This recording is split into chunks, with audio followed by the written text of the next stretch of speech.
Hi, my name is Anabelle, and this is my story about how my rare disease didn't define me.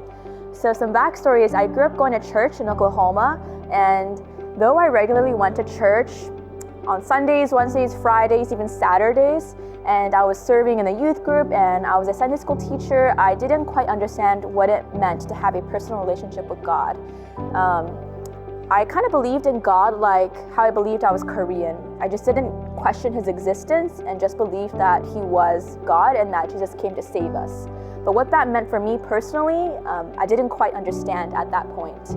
It was not until I was around 12 years old that I was diagnosed with a rare condition, actually two rare conditions, neurofibromatosis type 1 and moyamoya disease.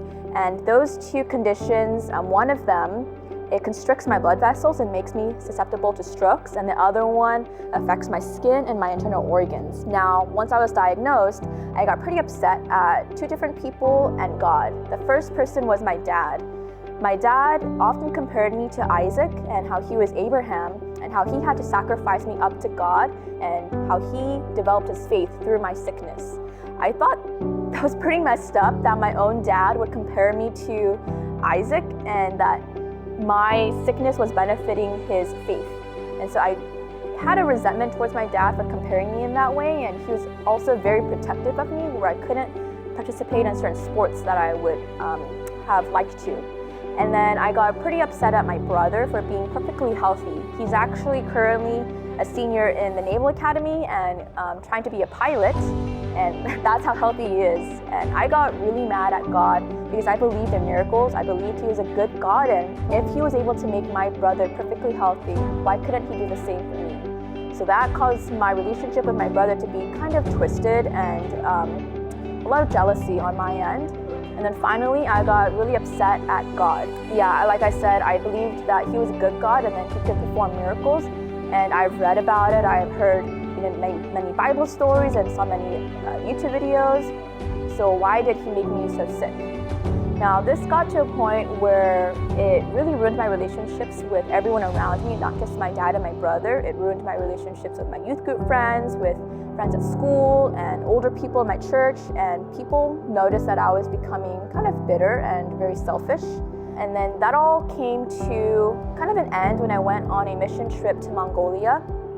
I was playing with a bunch of the kids, and one of the kids, his condition was so bad that his teeth were rotting, and you could actually smell that from across the room. Yet he came every Sunday rejoicing to God and singing Sunday school songs and praising God for everything that he had.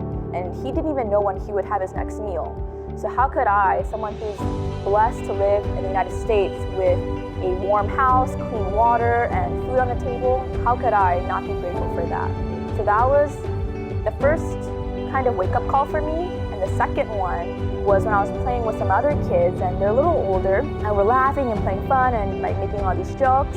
One of the deacons of my church asked me, how come you're not that nice with your own brother, but you're nice with these kids you're never gonna see again? So that was like a stab to my heart. You know, that was a really big wake-up call.